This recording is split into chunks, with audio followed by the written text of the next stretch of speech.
So thanks for joining us at Donington Park. We've got the MSVT Trackday Trophy lining up on the grid in advance of their 45-minute race, which will also contain a mandatory pit stop that needs doing in the centre of it. So it's the middle 15 minutes where all of the cars have to descend upon the pit lane, and the minimum pit stop time is 2 minutes, which is time from the entrance of the pit lane to the exit of the pit lane. So whether you are sharing the car or not, that's what you have to do. There was a grid issued this morning. There's subsequently been an amended grid issued, which suggests that a couple of cars are right now at the back of the grid. But as ever, a full and varied grid. So a mixture of BMWs, Porsches, Hondas. We've got Renaults, Toyotas. There's a Rover in there, Ginettas, Minis, Mazdas. And Citroens, all on the grid. So always lots and lots of variety in the MSVT Trackday Trophy. We saw the Trackday Championship out yesterday. It's some of the cars, some of the drivers taking the opportunity to race in both. And the multi-class structure of this means that those cars with between 150 and 175 brake horsepower, and all of that is checked on the Championship Rolling Road running Class B. Those with 126 up to 150 in Class C. Class D is for up to 125 brake horsepower.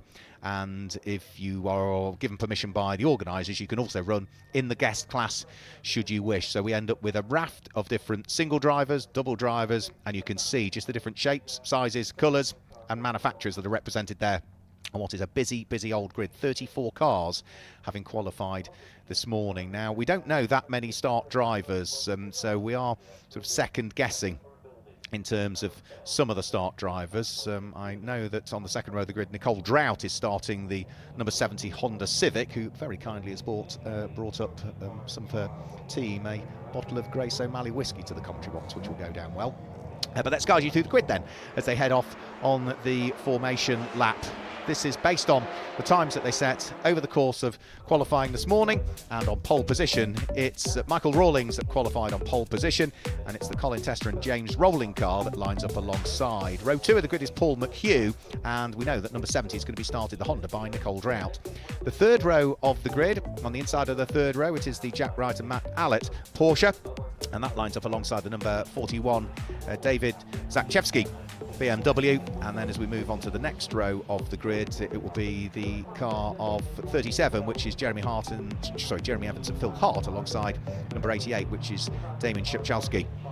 The fifth row of the grid is the Louis Harvey and Oliver Richardson Renault Clio. That lines up alongside Sarah Hobson's Toyota. And then it's Trevor Hurrell and Cameron McLean that are on the next row of the grid. Row 7 of the grid, Wayne Cockrell lines up alongside Howard Hunt. And then it's Robert Quantrill and Neil Bullen that are next up. Neil at the wheel of one of a couple of Ginettas we've got over the course of the field. And then on to row number 9. That's where we see William Lynch and Colin Wells in his Mazda, alongside Ben Jenkins at the wheel of one of the newer Gen Renault Clios, and for company here's got Ben Curran on the outside of that 10th row of the grid. The 11th row of the grid, it's Martin and Rob Adams, father and son. They line up alongside James Burnham and Ben Voach, who had a race yesterday in their Ford Fiesta. And then it's another father and son pairing, Gary Duckman, a former Dunlop Production touring car champion in the UK, alongside his 16-year-old son having his first ever race. Lewis Duckman will take over that car. George Wright is next up, with Simon Morris showing the car from him as they line up on row number 12. And row number 13, it is Tommy Valentine, who is partnered up with Costa Krietsis. Ollie Moss will join them alongside, and then it is Stephen Arant, whose brother Michael Arant has been racing in a McLaren GT4 car here this weekend in GT Cup. Jack Fuller sits alongside on the 14th row of the grid. Row 15 of the grid, it is going to be Jack Stewart and Tom Pugh that share alongside Andy Burton, and the final row of the grid is the Mike Fletcher and Alec Langston shared Mazda alongside Sam Beard, who sits there and is next up. And then we've got two cars that have been put to the back of the grid, which is number 66 Richard Clark and 82, which is Dave Griffiths. So they start off the back of the grid, a couple of rows behind everybody else, and it may well be that they start 10 seconds delayed. There's no obvious signs of that being printed on the grid sheet, but usually if you get a couple of rows gap, there's a reason for that. So we'll wait and see as to whether the Renault Clio and the Ginetta G20 get held a little bit. So, say the pit window is between the 15th and 30th minute of the race. The car on the outside of the front row of the grid, the number 91 Porsche, had problems yesterday with oil leaking down onto the exhaust, which caused its retirement from a top 6 position in the MSVT Trackday Championship. That's been fixed overnight, talking to Colin Tester earlier on today. Red lights on, red lights go off now, and the rear-wheel drive, rear-engine Porsche initially gets the jump on Michael Rawlings, heading down in towards Redgate Corner for the first time. Can the Beamer fight back on the brakes because it's got the inside line? The answer is no, it can't. So it is the Colin Tester James Rowling Porsche Boxster that is leading the way through Redgate Corner, and it will be the BMW of Michael Rawlings that slots itself into second place by the look of things. We'll pick up on who is in third at the moment. That looks as though it is going to be the Jack Wright and Matt Allett Porsche 944 that's there in third position. Fourth is Paul McHugh. Fifth is going to be the Semprini Racing Jeremy Evans and Phil Hart Honda, and Nicole Drought has dropped down towards the bottom of the top six as things currently stand. We'll keep an eye on what's going on in the individual classes as well as the race wears on, but the front two just sort of stretching their legs a little bit and trying to get away in the early stages of it. Huge grid of cars, so the front of it is already exiting Coppice, the tail end of it is only just coming up towards McLean's Corner, which includes at the back of it the Ginetta that started off the very tail end of the field, David Griffiths, who was a late entry and a late addition onto the entry list.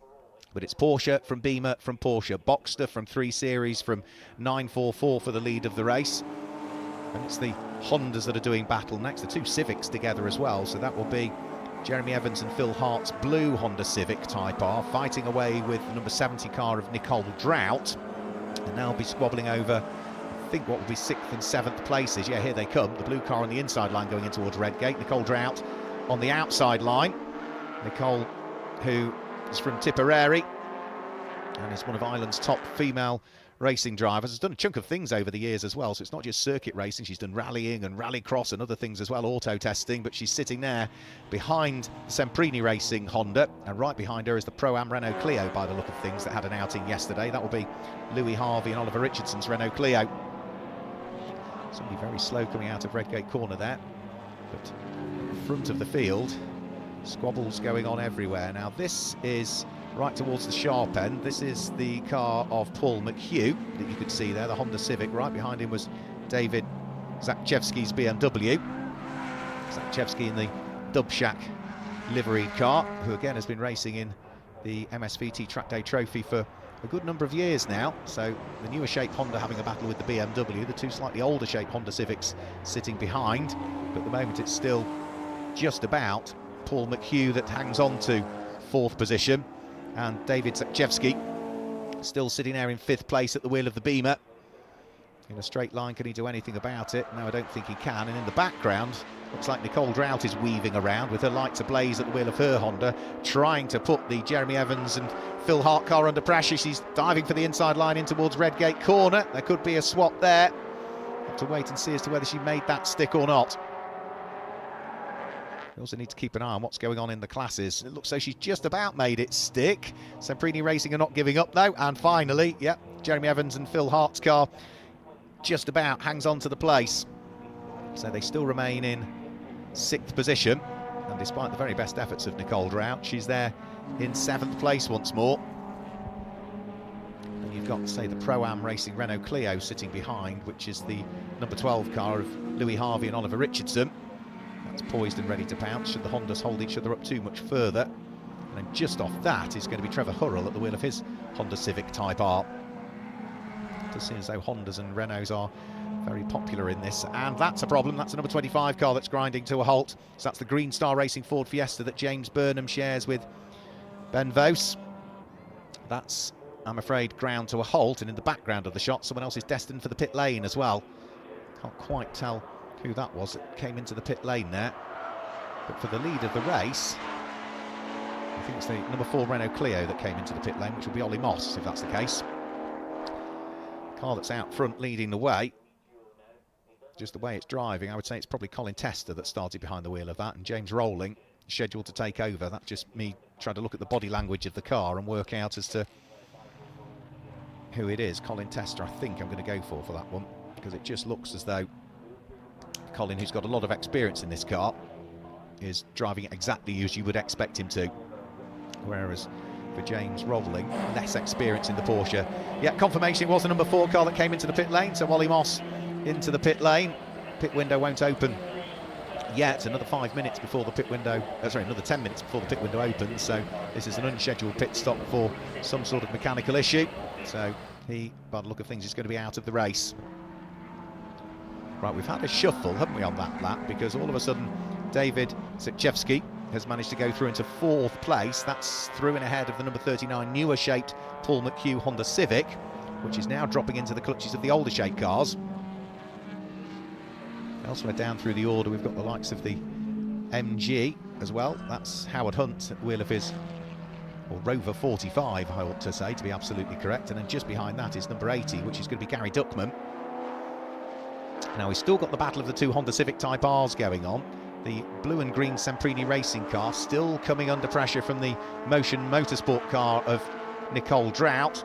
She can't quite squeeze her way through there, so not for want of trying, Nicole,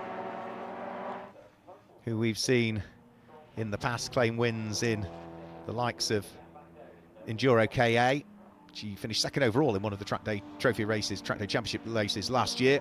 She's had class wins in Club Sport Enduro, which is another club that run that one, not MSVR or MSVT that we're with this weekend, but she's been very, very successful. And has also had the opportunity to drive some fantastic other machinery as well. A couple of Formula 1 cars she's been driving, including the likes of a March and a 1993 Benetton. Right, Andy Burton's getting involved here as well in the Burton-powered Ford Focus, fighting away with the Mark IV Mazda MX-5 that he's trying to draw himself alongside. This is going to be for a long way down through the order. Andy Burton's running in 26th position at the moment. I think it's the number 68 Mazda that he had been doing battle with. That's into the pit lane with the bonnet up now, the car that faltered at pit lane exit end. Green Star Racing. Hopefully, if the bonnet's up and they're working on it still, we might be able to see James Byrne and Ben Vos back out at some point. So Andy Burton at the wheel of the Ford Focus, got Ginetta behind him squabbling away. Then there's the car that came off the back of the grid, which is Sam Beard, who's managing to trim a bit of time out the car. There's also a good fight going on between the 2 Toyota Celicas I just spotted there. That will be Sarah Hobson, who is in 11th position in the white car with the yellow flashes to it, and she's got Wayne Cockrell right behind her. They're just behind this little trio that we've got here. And all of these are fighting over, at the moment, 7th, 8th and 9th place. And there is the squabble of the 2 Toyotas, actually. So very evenly matched, Sarah Hobson. Wayne Cockrell we saw out racing yesterday in the Trackday Championship. But the pair of those two were separated by 0.4 of a second as they came over the start-finish line. And through the first sector, it looks as though that's probably closed up even further. Andy Burton at the wheel of his Ford Focus is having a nibble, trying to get up the inside of the Jack Stewart and Tom Pugh Mazda MX-5 Mark I, but he tries to make that stick, and in the meantime then loses ground and loses a place to the Ginetta G20 of David Griffiths, who had drawn himself alongside. Andy Burton sorts that out and makes sure he goes back through, and all of this whilst our front runners are still trying to dive their way through the order. Now we have had, I think, a bit of a shuffle there, have we? Because we've got David Zachewski trying to fight his way through this traffic here, which means that he has now dropped down into 12th position. So he's had some problems. In fact, make that 13th, 14th. He's tumbling down through the order. He has been into the pits for something, but the pit window hasn't opened as yet. So he's going to have to come back in at some point. So Zachewski is, I think, by the time he's rejoined, going to be outside of the top 20. But the BMW will look to keep pressing on. We've also now got a fight going on between Paul McHugh and and Nicole Drought. So Nicole Drought at the wheel of the number 70 Mission Motorsport car, pushing hard. She's already gone through and past Jeremy Evans and Phil Hart's Semprini racing machine, and now she's right on the coattails of the next car and into the gravel trap. I'm afraid we've lost Sam Beard. So you're not going to get that car out of there, Sam, I'm afraid. If you don't dig it in much further, the marshals might be able to give you a shove, but if you get it axle deep, have one go at it, and when the wheels start spinning, stop, because all you're going to do is dig the car further in. The marshals will try and give you a shove. You might be able to rejoin the race, but if you dig it in that far, then you're definitely going to lose more time, because you'll be waiting for a telehandler to come and get you. So we may well have a safety car. Nick Holder out, looking for the opportunity to try and dive up the inside of Paul McHugh, who just about got it covered off at the wheel of the newer shape Honda, and he got it covered off just as the safety car comes out. So you can see the marshals with the safety car boards. That's going to bunch them all up. Ideally, we need to clear this incident in the next 5 minutes, because if we don't, then it means the pit window opens in reality. Just double checking, yeah, pit stops were made between the 15th and the 30th minute of the race. That was the regulations for last year. The regulations for this year I couldn't find on the website, so we'll dig those out for future events. And we've got one car in the pit lane, and it was a front runner. It was running in 3rd place. It was Jack Wright that was driving it by the look of things, because his crash helmet is still on, and it looks as though the Team Air Supply Porsche 944 in the hands of the Yorkshireman has got a little bit warm under the bonnet. So I don't think that I should say that Matt Allett is going to get the opportunity to drive that car. So Jack Wright out of the car. His father George Wright in this race as well, but George is driving something slightly more conventional, a Citroen Saxo, the number 58 car that he shares with Simon Morris. So stricken in the gravel, going nowhere, Sam Beard. Front wheels pretty much axle deep, so that will bunch the pack up. The clock still continues to tick, and in theory now we have had, by the look of things, a change for the lead had happened, because it's now showing as no longer being the 91 Porsche that was in the lead. It's showing as now being Michael Rawlings that's in the lead.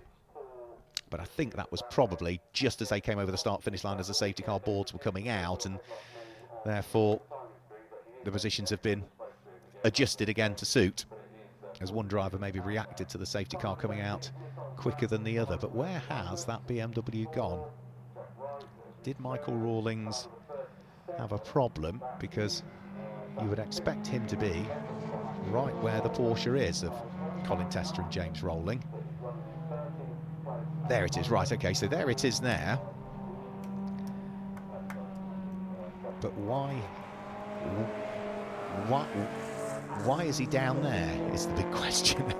So, over the start-finish line, all looks fine with the car, but he is a long, long way back in the train. Or did he not get caught by the safety car? So, safety car is there. Yeah, right, okay.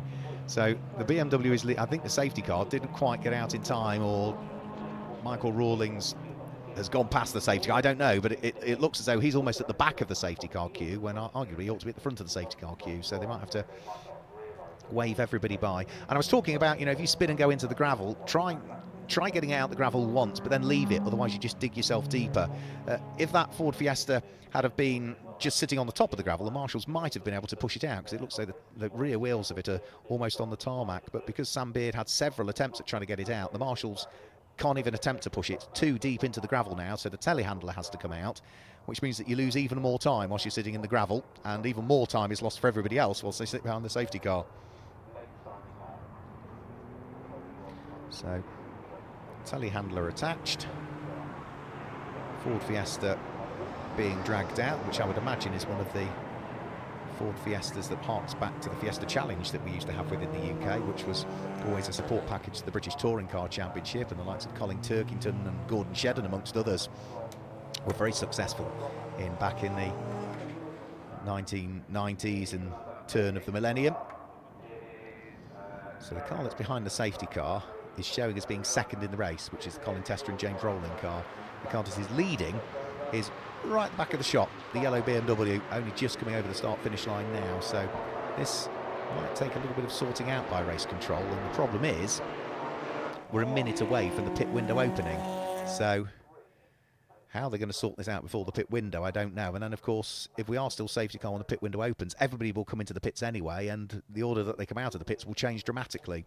So this gives a bit of a headache to race control, I would have thought, at this stage. Only once the telehandler is back in place and all the marshals are back over the wall will the lights go out on the safety car. And it may well be a bit like we did with the Trackday Championship yesterday. We won't reorder the field. We won't make sure we've got the race leader behind. We'll just get going again to get things back underway. I do think that by the time we finish this lap, the pit window will be open, And as the safety car comes down the pit lane, it may well be that a raft of other drivers all follow it down the pit lane.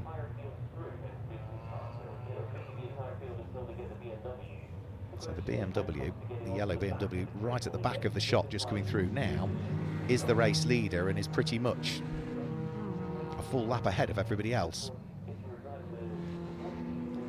Pit window's now open, so the first 15 minutes of the race have gone. It will remain open for 15 minutes, so all of the drivers can now decide as to when they want to dive for the pit lane. Right, okay, safety car's waving everybody by, so we are reordering the field. That's a good thing, pleased with that. Because it does now mean that because the pit window's open, half of these cars that are being waved by might dive for the pit lane anyway, which then means you've got to bunch all the field up again. So everybody gets waved by, bar the number 34 BMW, which should hold station behind the safety car. There we go, absolutely that's the case. And then for everybody else, they need to crack on with it. Right, how long is it taking the safety car to do a lap? Last time through, it took 2 minutes to do a lap behind the safety car, 2 minutes and a few seconds. So if you're smart about this, gun it, don't come into the pit lane, absolutely fly back round, catch the safety car again, keep your fingers crossed the safety car is going to do a further lap, get into the pits, conduct your 2-minute pit stop and get back out of the pits before the safety car comes around and puts you a lap down. That could be a tight strategy. It might not work, but it depends on the speed of the safety car, and it does now look as though the safety car has built up momentum and built up a little bit more speed again, so I think those that are in the pit lane are going to get trapped there, so maybe it wouldn't have worked, that strategy. Into the pit lane, okay. So yeah, I thought this would happen. The safety car waves everybody by so that it can get the race leader, Michael Rawlings, behind it. As soon as it gets Michael Rawlings behind it, pit window opens, Michael Rawlings comes into the pit lane. So now the problem for the safety car is, who is the race leader? It really depends who comes out of the pits now, closest to that minimum 2-minute pit stopper, who's going to be in the lead of the race. And you can see just how tight and difficult it is with 34 cars all trying to pit at the same time in the Donington Park pit lane, which isn't exactly a small pit lane anyway, but it does make it very, very tight indeed. So the safety car and race control will be wondering as to who they need to pick up. And it may well be that they don't, for a second time, try and resort the order. They'll just let them go. Now we've still got a few cars that haven't pitted. The number 37 Honda opted not to pit, which is Semprini Racing. That is Jeremy Evans and Phil Hart. They did not come in to the pit lane. Also car number 143 did not come in, which is Trevor Hurrell in his Honda Integra. Sarah Hobson comes out of the pit lane. Wayne Cockrell, who she was doing battle with, follows her out. So the two Salikas are going to rejoin absolutely nose to tail with each other. I could see in the background the Martin and Rob Adams Mazda just coming out of the pit lane now. That's the almost burgundy-esque car with the white roll cage to it, making its way out of the pit lane. Mazda behind also coming out as well. That's going to be Colin Wells. And then number 18 Mini, I think, is the next one thereafter that's just coming out of the pit lane. So safety car lights are off, so we are going to go back racing at the end of this one. Not all of the cars have conducted their mandatory pit stops as yet, so the race leader in reality is the Honda Civic, the number 37 Honda Civic, which in theory shouldn't overtake before the start-finish line, but the car that he was trying to get past was coming into the pit lane anyway, so matters not. Over the start-finish line, and it's the number 37 car that leads the way of Jeremy Evans and Phil Hart. Hasn't as yet dived into the pit lane. The car that's second is the light blue Honda that sits behind it, the number, light blue, no, light green Honda that sits behind it, number 143 car of Trevor Hurrell. So that is first and second position. So there is the light green car down through the Craner curves. Third at the moment will be 131, which is Howard Hunt in the Rover 45. Fourth is going to be the number 41 car, which is the car that had been going really well at the start of the race in the hands of David Jakchevsky, but that car has pitted, but the pit it came in was not its mandatory pit stop. It was before the pit window had opened, so he also is due a pit stop as well.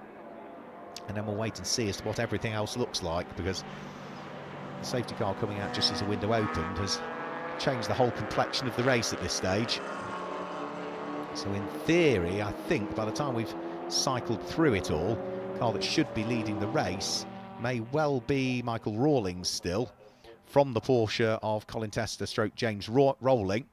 And then third should be, once we cycle through the pit stops, the number 39 car, which is going to be Paul McHugh. So pit stops still continuing.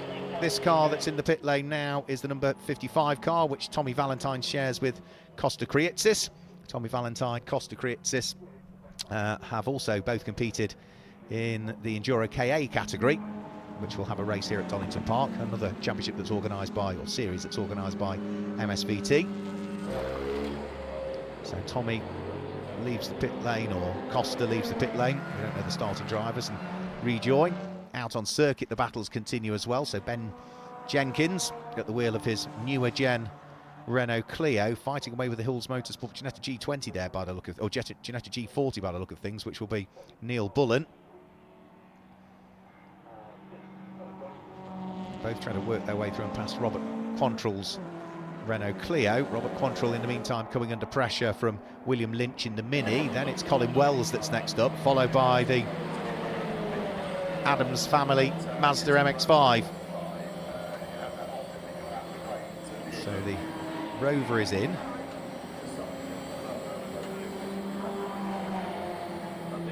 Shape of that harking back to, of course, the likes of the British Touring Car Championship, in which they ran for a good number of years. The same shape of car, but of course it was the MG in the BTCC. So down through the Craner curves, Colin Wells gets a big wiggly moment on, and the Mazda's going to go into the gravel trap. Is it the bottom of the Craner curves? No, it just about gathers up the moment on the inside of the old hairpin, but lots of arm twirling to try and get it back under his spell. Eventually it broke away from him. A trip through the gravel. Car comes out pointing roughly in the right direction, but has lost a chunk of time. So he had been running as the final place inside the top 20. That's not going to be the case anymore now, because at least 3 or 4 places would have been lost there, I would have thought. And we've still got a couple of cars that haven't pitted. There's no concern they haven't pitted, because there's still 8 minutes of the pit window open as yet. We're only just about to hit the halfway point of the race, and we've lost another one. And is that Tommy Valentine or Costa Krietsis we've lost into the gravel trap? The car had only just come out of the pit lane, and looking at the crash helmet, I think that is probably Costa Krietsis that's in the gravel trap there. Doesn't look like Tommy Valentine's crash helmet. So in the gravel it goes. Out of the gravel it will come at some point, but we may well have to go safety car again. And if that's the case, that will without question be the point at which the car that leads the race, the number 37 Honda, comes in, the Semprini racing car that Phil Hart shares with Jeremy Evans. And in fact they do come into the pit lane. They come into the pit lane now, I think just before we potentially might need to go safety car. The car that is therefore in second place, Trevor Hurrell, he should, if he doesn't pick up the lead of the race. So there you can see the Semprini car in the background of the shot. Into the pit lane comes now for the second time the Dominic Szewski car, and we've also now lost out on circuit. William Lynch at the wheel of his Mini has had something happen down through the Craner curves. So it looks as though his car is so far out of the way that he's probably pulled it there with a mechanical issue. But with the number 55 Ford Fiesta stuck in the gravel where it is at the Robert Chicane, little choice but to throw the safety car. So this ought to be the point then in which the light green Honda comes into the pit lane of Trevor Hurrell.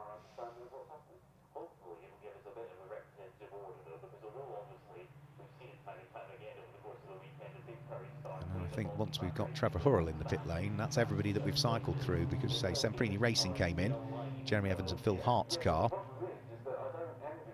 We also saw David Chipchevsky come into the pit lane. There is his BMW.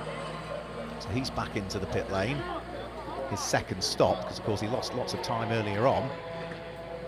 But the only car that hasn't stopped now, or isn't in the process of doing its stop, is the number 143 Honda Civic, which is the light green car but with the black and orange flashes to it. That's the reason for the safety car. That stricken car of Tommy Valentine and Costa Krietsis in the gravel, going nowhere. No obviously signs of damage. I think it's just stopped before hitting the tyre stack on the inside. Safety car up at McLean's corner, and into the pits has come the race leader. So the final car that was scheduled for a pit stop has finally come in. Still 5 minutes to go with the window, but no point staying out there when you're behind safety car. Come in, get the 2-minute pit stop done on the safety car, and you're going to save yourself a whole raft of time. So pretty much everybody, I think, has pitted under the 2 safety cars that we've had. There might be the odd 1 or 2 that didn't quite get it right, but yeah, second safety car period has certainly helped those that hadn't pitted. So that was the car that had inherited the lead of the race, which is Trevor Hurrell's car. The team just taking the opportunity not just to adjust the tyre pressures, but just to retorque the wheel to make sure that everything is tight on the Honda Civic Type R. And once they get where they need to be towards that 2-minute pit stop, they'll release the car, because it's not stationary for 2 minutes. It's 2 minutes from when it breaks the beam at pit lane entry to when it exits at pit lane exit end of the pit lane. That's 2 minutes in that pit lane area it has to be. So safety car going past the scene with the crocodile of cars behind it. Ford Fiesta being dragged back out of the gravel trap.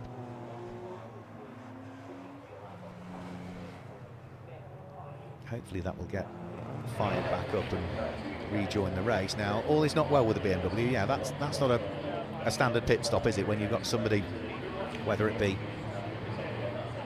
David Chechevsky or not, or another driver leaning in across the roll bars to the passenger footwell or the centre console to do something on it, or the transmission tunnel, whatever they're doing. But yep, that's not a standard pit stop, and that car is already now starting to drop back down through the order.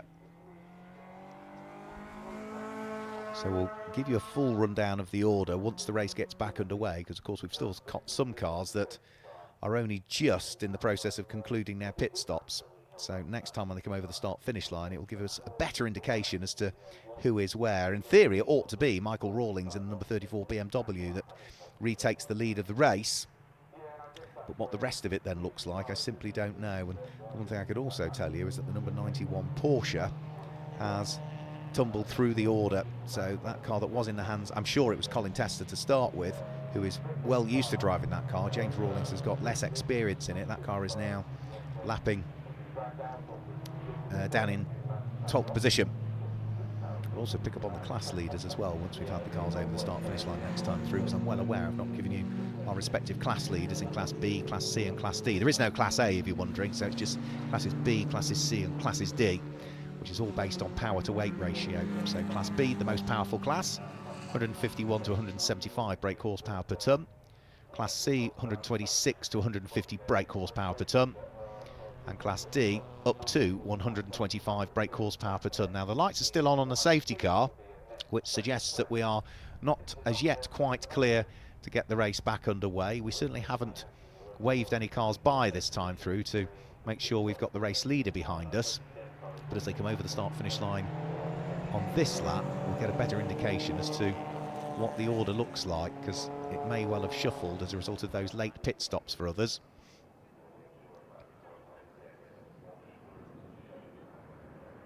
So it is going to be the last car that pitted. It's worked. It's certainly worked for the car that started down in 11th position. Trevor Hurrell in the light green Honda has gained places, but leading the race is going to be number 34, which is Michael Rawlings at the wheel of his BMW. He will be leading by about 11 seconds, I think it will be, from the light green Honda of Trevor Hurrell.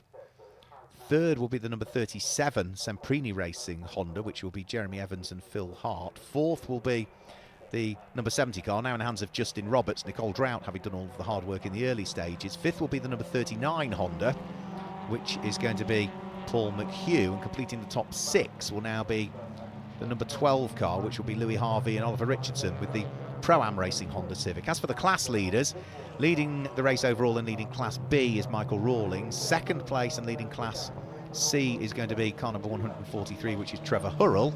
And our Class D leading car should be Robin Martin Adams at the wheel of the number 3 Mazda. Looks like we are reordering, so the safety car is waving people through to ensure that it's got that light green Honda behind it. Sorry, it's got the yellow BMW behind it, I should say, of Michael Rawlings. And we're almost there now, so I think there's maybe one car to wave through. And we'll come out to Michael Rawlings to say, stay where you are. And then hopefully not on this lap, because all of those cars wave through. In theory, need to catch the train again and the crocodile. Pit window about to close in 20 seconds time. Matters not, largely irrelevant, because everybody has conducted their mandatory pit stops. And then once all of those cars get waved through, so the race leader is the yellow BMW. The car at second place is the light green Honda. So there's 1, 2, 3, 4, 5, 6, 7, 8 cars between first and second place on the road. But between the second place Honda and the third place car, there is nothing. There will be nose to tail at this restart. So there's a light green Honda, which is going to be Trevor Hurrell, and right behind it is the blue Honda with the green flashes to it, which is the number 37 car of Jeremy Evans and Phil Hart. So for Michael Rawlings, this plays beautifully well into his hands, because when the race finally gets back underway, he'll be able to accelerate when he wants to. Once the safety car is pulled away from him, he can go for it and build an advantage. And the cars that are nose to tail fighting over second and third won't be able to overtake any of the cars ahead of them. Oh, it looks as though that's retirement. So David Shipchevsky, the BMW, race that promised so much for the car that qualified 6th quickest, looks as though he's out of the race. So he'll be very disappointed with that. So he's been a front runner in this category for a good number of years.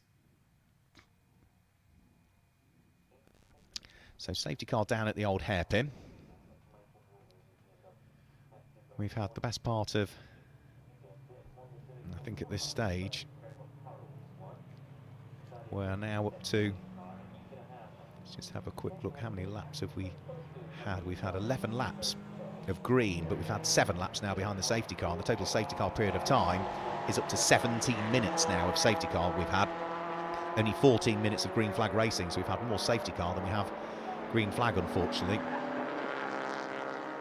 So hopefully we'll go green all of the way, and the drivers that have just taken over can get some racing in. We've just had a penalty flash up as well. A 1-lap penalty has just been awarded to car number 166, Richard Clark, who started off the back of the grid, and his pit stop was too short. So the 1-lap penalty is what he'll be getting. Lights are off on the safety car, so this is now for Michael Rawlings to decide as to when he wants to get things underway. He's so close to the safety car, he can't really accelerate until the safety car peels its way into the pit lane. But remember, all the cars behind him are lapped cars in reality, and the 2 Honda Civics in the background of the shot can't overtake until the start-finish line, so Michael Rawlings can get on with it. He knows he's got a nice buffer of lots of lapped cars between himself and the 2 Hondas that are fighting over second and third place. That's the Robin Martin Adams number 3 Mazda MX-5 doing battle with Colin Wells, who had that crazy spin down through the Crane of Curves and the older hairpin earlier on.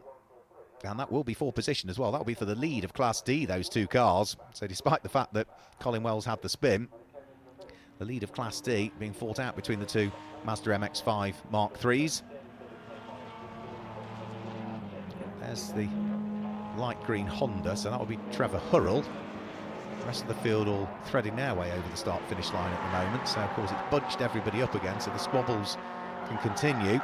With 12 minutes to go, big squeal of tyres suggests that something has happened, and I think it was a bit of a moment there potentially for the Rover of Howard Hunt, who was very slow coming off the corner. It was probably just a big wiggly moment that he gathered up as the tyres had lost a little bit of temperature under the safety car period, but we've still got just under 12 minutes of this race still to go. After here, the cars will head off for the next rounds of the championship. So we saw the Trackday Championship here earlier on today. This is Trackday Trophy, so there's no championship points awarded. We've still got the 2 Toyota Celicas going at it as well, haven't we? Sarah Hobson and Wayne Cockrell have had pretty much a race-long battle. They were fighting for the final 2 places inside the top 10. Well, they're now running in 8th and 9th position. But if you look right behind, that's Cameron McLean, I think, that's behind at the wheel of his Renault Clio, fighting away.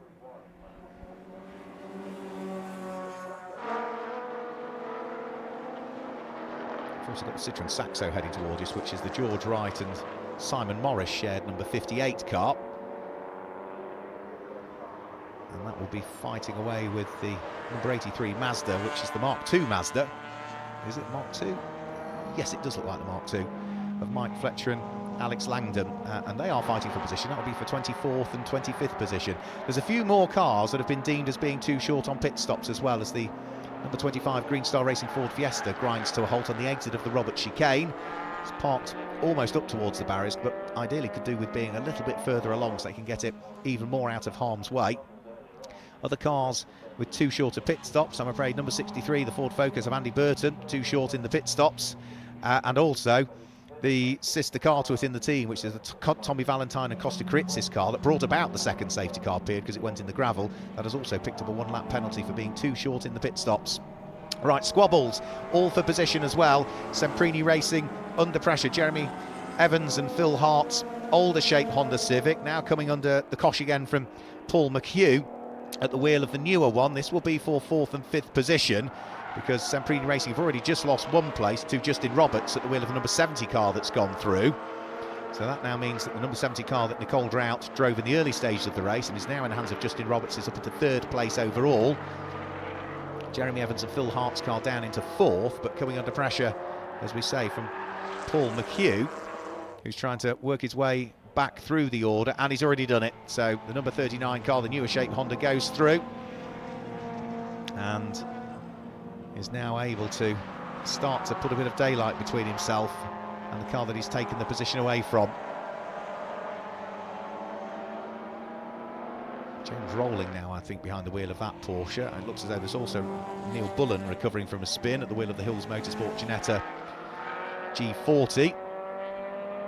So we've got 9 minutes of the race to go.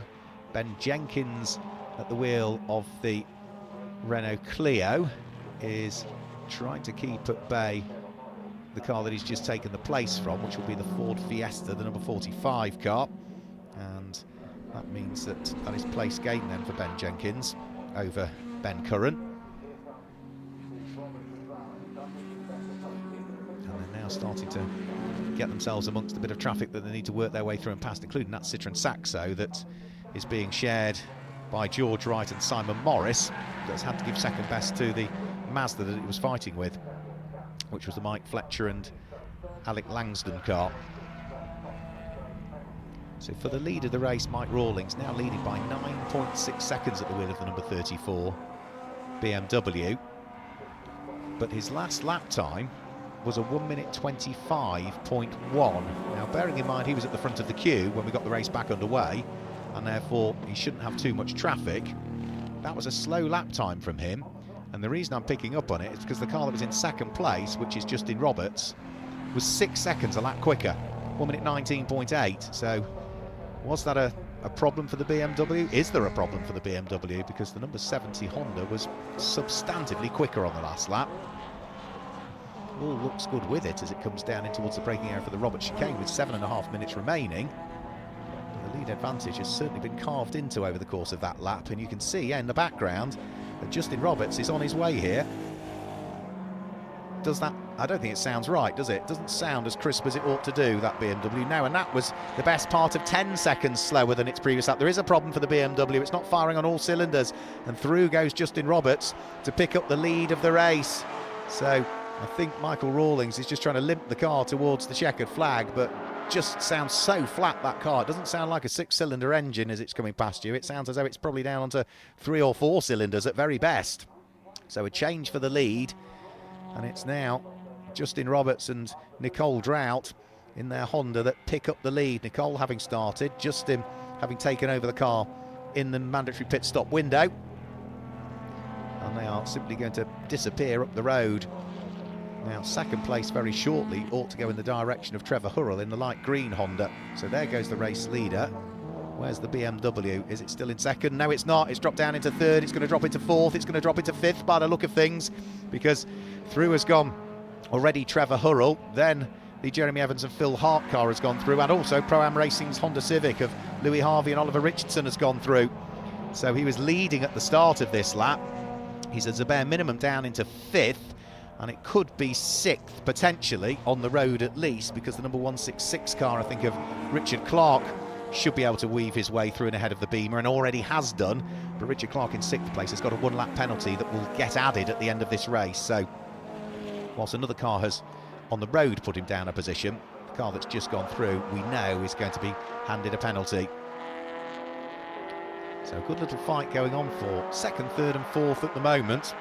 Trevor Hurrell qualified 11th quickest and is at the moment fighting away with the car that qualified 7th quickest. The respective lap time difference between the pair of them was about half a second between the two Hondas. And are we also going to see the Pro-Am Racing Renault Clio that had a good run in yesterday's Trackday Championship race try and get a move? And that's problems, and that's a big, I think, engine woe for Tommy Valentine and Costa Kritzis' car there. Lots and lots and lots of smoke. That's the car that went into the gravel trap earlier on, so it makes you wonder whether maybe there's a bit of damage having gone into the gravel trap, or whether it started to throw a belt on an oil pump or something like that. But that is, yeah, smoke rather than steam, isn't it? It was disappearing fairly quickly. Could be head gasket. Either way, sensible driving, get it out of harm's way. It's not absolutely out of the way, but it's easier for the marshals to push that car with 5 minutes remaining back down the pit lane should they wish to. We've still got this fight going on for 2nd, 3rd and 4th position.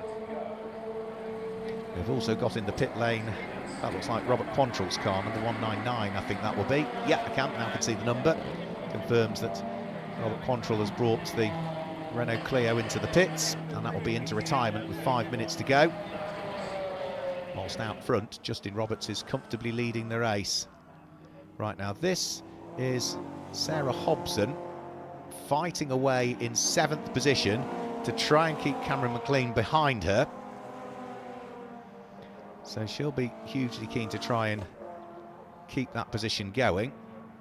She dropped down to 8th on that occasion though, as the number 39 Honda had worked its way through and ahead, which was Paul McHugh.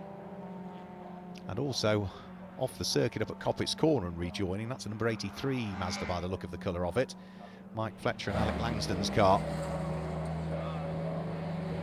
So 3.5 minutes remaining, 7 seconds is the lead advantage. As for our erstwhile race leading BMW of Michael Rawlings, he's still continuing, but the car's going slower and slower and slower and slower, so there's another couple of places lost there for him. He's going to drop outside of the top 10 if he's not careful.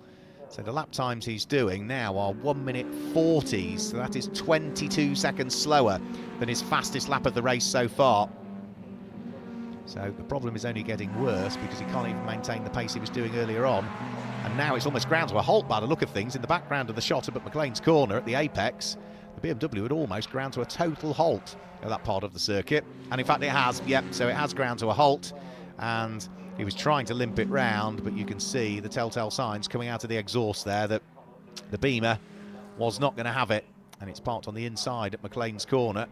And I'm afraid going no further when it looked as though it was potentially on for a race win. Such a shame for Michael Rawlings. He qualified half a second quicker than anybody else. Hence why he started on the front row of the grid. Now the lead advantage for the number 70 Honda is now some 8 seconds. We've still got that good fight going on for 2nd and 3rd, which is Trevor Hurrell. So there's the lead Honda just heading round through Coppice in the hands of Justin Roberts. If you look about 8 seconds back from them, you should see the light green Honda of Trevor Hurrell still in 2nd place, but Jeremy Evans and Phil Hart's Honda was within touching distance of it last time through. So in towards the Roberts chicane, there's the race leader. There's 2nd and 3rd together, so they are still absolutely locked together. And then just behind them is going to be the number 166 Renault Clio, which is the Richard Clark Renault Clio that's running 4th on the road at the moment. But remember, that car does have a 1-lap penalty that will get added at the end of the race, so it might be 4th on the road, but it's not going to sit there. Now we're going to have the change for 2nd place. Semprini Racing Honda dives up the inside of Trevor Hurrell and goes through. Yep, so the Jeremy Evans and Phil Hart Honda now up to 2nd overall in the race. Trevor Hurrell down to 3rd overall in the race, and coming under attack from the Renault Clio that lies 4th on the road but has got a 1-lap penalty hanging over it because the pit stop was too short. And by the look of things, Richard Clark is going to go through and up the inside, so takes 3rd place on the road.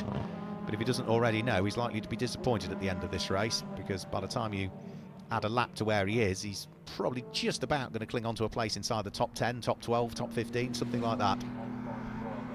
So into the final 60 seconds of the race. For Justin Roberts, he can afford to just stroke the car home now, because he's 7 seconds to the good from the car that runs in 2nd place, and is going to be starting his last lap before too much longer. So onto the brakes, in towards the Roberts chicane comes the Motion Motorsport Honda Civic.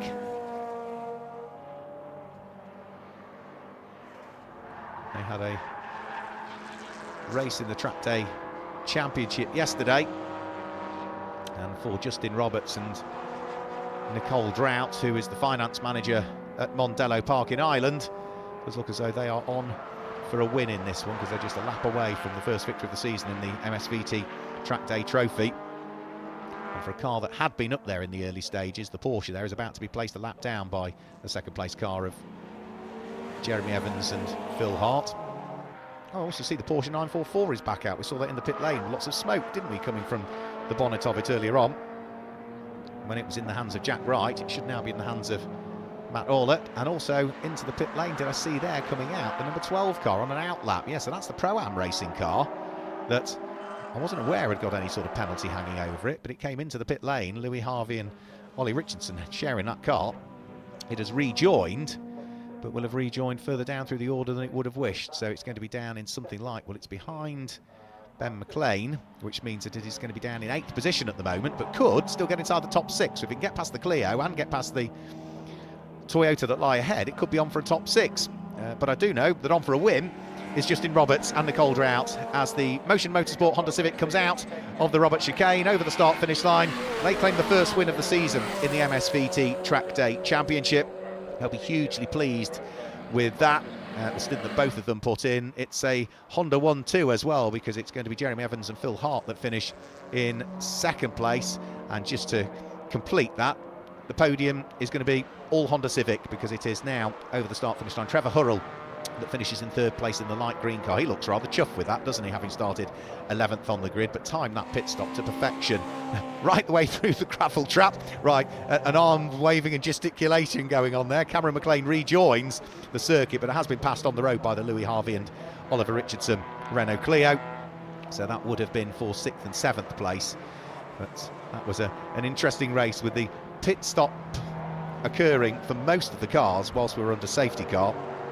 It did mean that it shuffled the order a little bit and then gave race control something to think about, really, as to how they were going to reshuffle the pack. And then just as it got the race leader behind it, then all of a sudden we then see that they get the race leader behind it, and then the race leader pits, so they've got even more shuffling to do. But that's it. We're just waiting for the final few cars to trickle their way over the start-finish line, and I think we've all now taken the checkered flag after what was an interesting first race of the season for the MSVT Trackday Trophy. But that car there wins, the number 70 car of Justin Roberts and Nicole Drought, by just under 8 seconds in the end. It was 7.988 seconds that they secured the victory by.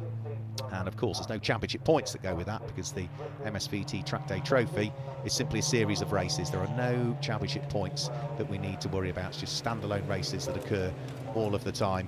29 laps completed. Let's confirm the results for you then for the first race of the season for the MSVT Trackday Trophy. Justin Roberts and Nicole Drought claimed the win by just under 8 seconds from Jeremy Evans and Phil Hart in 2nd place. Trevor Hurrell was there in 3rd, and it was Paul McHugh who was in 4th place, with Sarah Hobson coming home in 5th position. 6th place was the Renault Clio of Louis Harvey and Oliver Richardson. At 7th place went the way of car number 126, which was Cameron McLean, and then it was Wayne Cockrell ahead of Ben Jenkins, and Ben Curran, the number 45 car, the Ford Fiesta, completed the top 10 at that stage. 11th place, it was going to be Neil Bullen, who was there in 11th place. Howard Hunt in the Rover came through in 12th place ahead of Colin Tester and James Rowling's car, the Porsche, in 13th place. By the time you had the 1-lap penalty, Richard Clark dropped to 14th place, and Martin and Rob Adams were there in 15th place. 16th place goes the way of 82, which was David Griffiths in the Ginetta, who started off the back of the grid.